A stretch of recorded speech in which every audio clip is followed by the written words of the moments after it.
Hello and welcome to Dev Tutorial of Economics. Myself Gautam Dev. Welcome you all in this series, in this session. आज हम लोग जो पढ़ने वाले हैं वो है last topic Heckscher all in theory का डिटेल जो हम लोग स्टडी कर रहे थे।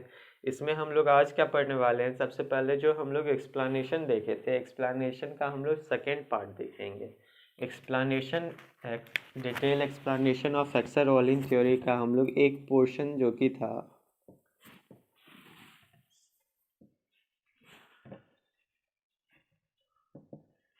एक एक्सप्लेनेशन था in terms of factor price. तो हम लोगों ने इसको समझ लिया था कि इसके थ्रू हम लोग कैसे एक्सप्लेन करेंगे इस थ्योरी को। और दूसरा है in terms of physical criteria. आज हम लोग इसको समझने वाले हैं कि फिजिकल क्राइटेरिया बोलने का मतलब क्या, और इसके थ्रू हम लोग हेक्सर ऑल इन को कैसे एक्सप्लेन करना है, या फिर पहले समझ लेंगे उसके बाद हम लोग देखेंगे कि कैसे एक्सप्लेन करना है। तो थोड़ा सा बेसिक अभी हम लोग देखते हैं इसमें समझना क्या था। तो हम लोग देखे थे कि in terms of factor price बोलने का मतलब क्या, जब हम लोग इसके थ्रू प्राइस के रूप में मेजर कर रहे थे तो हम लोग क्या किए थे, आइसोकॉन्ट कर्व को ड्रॉ कर दिए थे, और दो आइसोकॉन्ट कर्व, एक एक्स एक्स एक वाई वाई, सॉरी। तो जब हम लोग आइसोकॉन्ट कर्व को ड्रॉ किए उसके बाद हम लोग कॉस्ट ऑफ प्रोडक्शन निकाले कि एक्स का प्रोडक्शन इन कंट्री ए में कितना कॉस्ट लग रहा है और वाई का प्रोडक्शन में कंट्री ए में कितना कॉस्ट लग रहा है। Similarly we have also find the cost of producing X and Y commodity in country B. उसके बाद हम लोगों ने क्या शो किया, हम लोगों ने शो किया था कि कंट्री ए अगर कैपिटल इंटेंसिव कंट्री है, कैपिटल इंटेंसिव कंट्री है और एक्स जो है वो कैपिटल इंटेंसिव गुड्स है, तो क्या होगा, ए क्या प्रोड्यूस करेगा, एक्स को प्रोड्यूस करेगा, और बी किसको प्रोड्यूस करेगा, वाई को प्रोड्यूस करेगा, और उसमें स्पेशलाइज करके वो उसको एक्सपोर्ट करेगा। तो हम लोगों ने देखा था क्या, हम लोगों ने इसमें प्राइस को सबसे पहले फाइंड किया, उसके बाद उसके थ्रू हम लोगों ने बताया कि कौन सा एक्सपोर्ट करेगा और किसमें स्पेशलाइज करेगा कोई भी कंट्री। तो हम लोग देखे थे कि इसके ऐसे डॉटेड लाइन के थ्रू हम लोग प्राइस दिखाए थे कि ये कैपिटल इंटेंसिव गुड्स है क्योंकि इसमें इतना लेबर लग रहा है बट कैपिटल इतना लग रहा है, कैपिटल ज़्यादा लग रहा है लेबर कम लग रहा है, तो ये प्रोड्यूस करेगा कंट्री ए और बी। तो हम लोगों ने प्राइस के टर्म में देखा था। बट आज जो हम लोग देखने जा रहे हैं वो देखने जा रहे हैं जब रिसोर्सेज आपको दिया हुआ जो है, रिसोर्सेज दिया हुआ है तो आप कितना कमोडिटी को प्रोड्यूस कर रहे हो, और जितना आप प्रोड्यूस कर रहे हो उसमें कौन सा किसका क्वांटिटी ज़्यादा है, क्वांटिटी ऑफ एक्स ज़्यादा है या क्वांटिटी ऑफ वाई ज़्यादा है, इसको हम लोग देखेंगे। तो आज हम लोग जो समझेंगे वो समझेंगे हम लोग प्रोडक्शन पॉसिबिलिटी कर्व के थ्रू।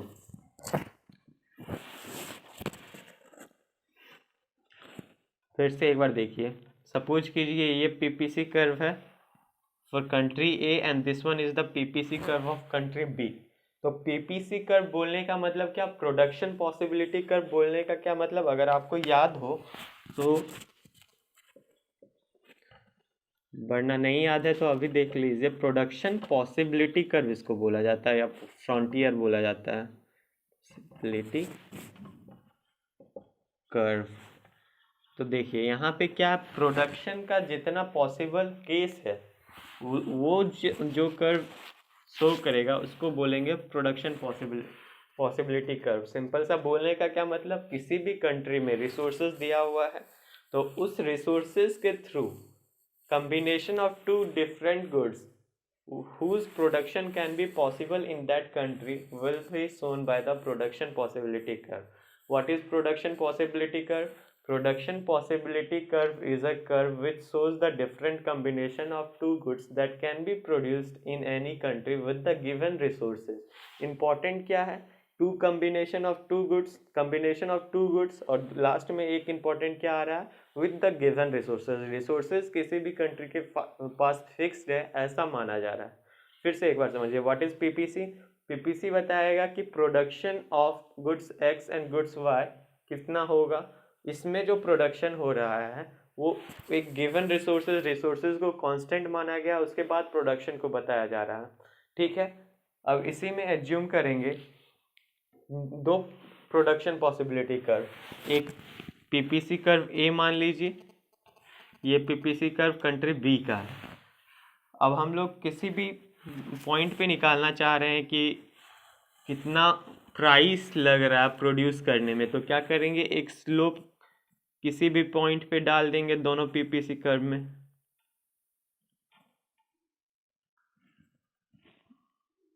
ठीक है, इसी तरह एक पीपीसी कर्व यहाँ पे हम लोग थोड़ा अच्छे से इसको और डायग्राम को बनाते हैं, तब देखते हैं इसको।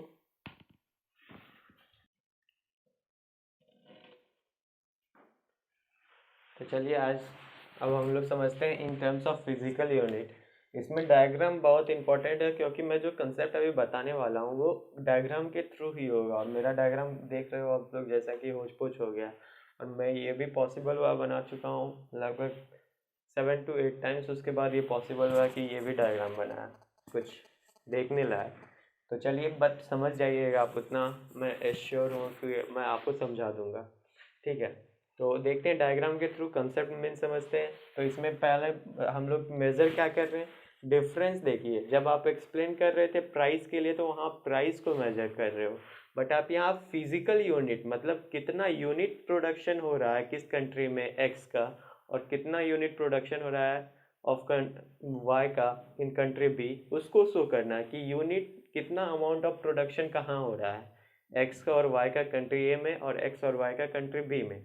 उसके बाद हम लोग शो क्या करेंगे, हम लोग शो करेंगे कि कंट्री ए में एक्स का प्रोडक्शन ज़्यादा हो रहा है in comparison to Y with the given resources.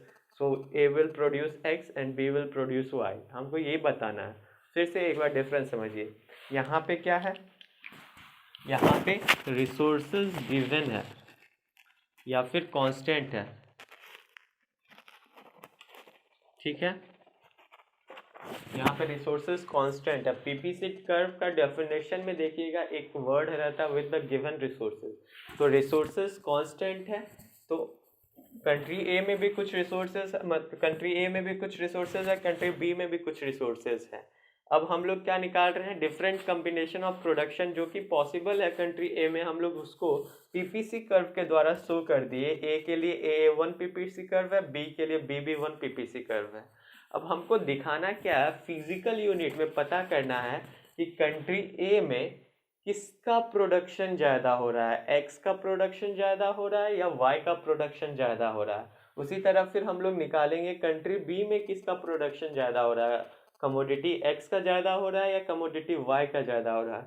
तो कंट्री ए में with the given resources, if the production, suppose if the production of X will be greater than Y, so country A will produce only X, and that he will that country will import that commodity. Similarly, country B will produce commodity Y if the production of Y will be greater than the production of X. यहाँ पे हम लोग कर क्या रहे हैं, हम लोग फिजिकल यूनिट में मेजर कर रहे हैं कितना प्रोड्यूस हो रहा है in country A and in country B, physical unit में कि इतना अमाउंट प्रोडक्शन हो रहा है with the given resources. Resources तो फिक्स है, तो हम लोग देखेंगे। अब सपोज कीजिए, आई होप कि थोड़ा सा समझ में आया होगा, थोड़ा सा भी नहीं आएगा तो अब देखिए यहाँ पे क्लियर हो जाना चाहिए। तो कंट्री ए में मैं क्या बता रहा हूँ कि ए वन प्रोडक्शन पॉसिबिलिटी कर्व है, इस पर हम लोग एक स्लोप डालें। ये स्लोप सपोज कीजिए ई पॉइंट पे टच कर रहा है, तो ई पॉइंट पे टच कर रहा है, तो इसका मतलब क्या हुआ, ई कॉम्बिनेशन लेवल पे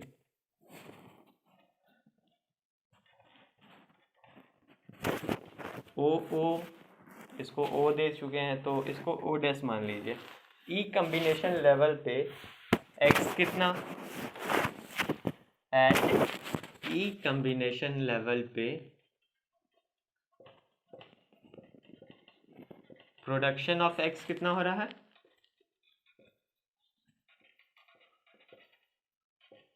x is equal to O dash unit of X. ठीक है, और प्रोडक्शन ऑफ वाई क्या हो रहा है, O Y dash unit of हुआ है। तो अब हम लोग जनरल खुद सोचेंगे कि रिसोर्सेज तो मेरा फिक्स है कि हमको कुछ रिसोर्सेज दे दिया और उसी में हम लोग एक्स को भी प्रोड्यूस कर रहे हैं, वाई को भी प्रोड्यूस कर रहे हैं with the given resources, but we are producing more unit of X as compare to Y. Resources जितना कांस्टेंट है कंट्री का, उसके थ्रू हम लोग क्या कर रहे हैं, उस रिसोर्सेज में एक्स को ज़्यादा हम लोग प्रोडक्शन कर रहे हैं इन कंपैरिजन को टू वाई। वाई का उतना प्रोडक्शन नहीं हो रहा है, तो ये कंट्री क्या होगा, एक्स को स्पेशलाइज करेगा और एक्स का प्रोडक्शन ज़्यादा करेगा। तो ये प्रोडक्शन पॉसिबिलिटी कर्व बताया क्या, ये प्रोडक्शन पॉसिबिलिटी कर्व बताया कि ई कॉम्बिनेशन लेवल या ई लेवल पे क्या है, एक्स का कमोडिटी जो प्रोड्यूस कर रहा है कंट्री ए वो है ओ ओ डैश, और वाई का कमोडिटी जो प्रोड्यूस कर रहा है कंट्री ए वो है O Y dash, and O O dash is greater than O Y dash. So with the given resources country A is producing more commodity of Y as compared to X commodity। ये हम लोग इस diagram से समझे, ठीक है। I hope आप लोग समझे होंगे। उसी तरह से देखिए F पॉइंट पे हम लोग एक स्लोप या कोई भी पॉइंट पे एक स्लोप डाले, तो इसका मतलब क्या हुआ, कोई भी एक कॉम्बिनेशन लेवल पे, ठीक है, एफ कॉम्बिनेशन लेवल पे द अमाउंट ऑफ, यहाँ पे थोड़ा सा छोटा हो गया बट आप इसको यहाँ पे लोगे कि जहाँ पे एक्स का थोड़ा अमाउंट ज़्यादा हो, ठीक है, वाई के कंपैरिजन में। तो यहाँ पे हम लोग क्या देखेंगे, यहाँ पे देखेंगे कि with the given resources country B is producing more amount of X as compare to Y. इस डायग्राम में थोड़ा हौच पौच हो गया बट आप यहाँ समझो, ये है और ये है पॉइंट, ठीक है। तो ये पॉइंट देखिए, तो ये क्या है, x का इतना है, x का इतना है बट y का इतना ही है। तो with the given resources country B is producing more amount of good x as compare to good amount of goods y, ठीक है। इसका मतलब क्या हो गया, पीपीसी का y का प्रोडक्शन कम हो रहा है कंट्री बी में as compare to unit of production of x। So इसके बाद हम लोग अपने जनरल से जोड़ देंगे या फिर एक्सप्लेन कर देंगे कि we have seen that with the given resources country A is producing more unit of commodity Y, so it will specialize in that commodity and it will export that commodity, or that commodity will be present at low price in country A as compared to country B। उसी तरह दूसरे में explain करेंगे, similarly in the country B we have seen that X can be produced more cheaply as compared to what the price of producing X in the country B, so it will produce B and available at cheaper amount this product to even country A। तो वैसे करके आपको explain करना है A B करके कहाँ पे cheaper price होगा, कहाँ पे जहाँ पे ज़्यादा अमाउंट होगा वहाँ पे उसका प्राइस कम हो जाएगा।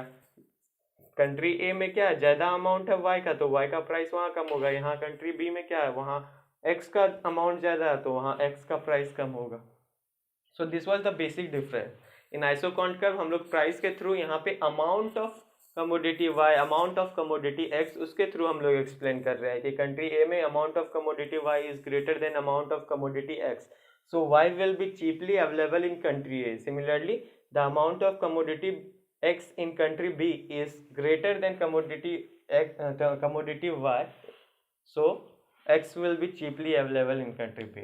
So this was the way how you have to explain these two point, and I think थोड़ा सा होच पोच हुआ होगा। अगर आपको ना समझ में आए तो बताइएगा, फिर से मैं कभी कोशिश करूँगा इसको एक्सप्लेन कर देने का, जितना सिंपल हो सके बताने का, बट आपको ये करना है। तो हम लोगों ने देखा है जंक्शन पोर्शन, एक्सप्लेनेशन पोर्शन, उसके बाद अब हम लोग आते हैं इट्स सुपेरियरिटी, जो जनरल पूछा जाता है और या जनरल क्वेश्चन है, तो उसका कुछ पॉइंट समझ लेते हैं हम लोग।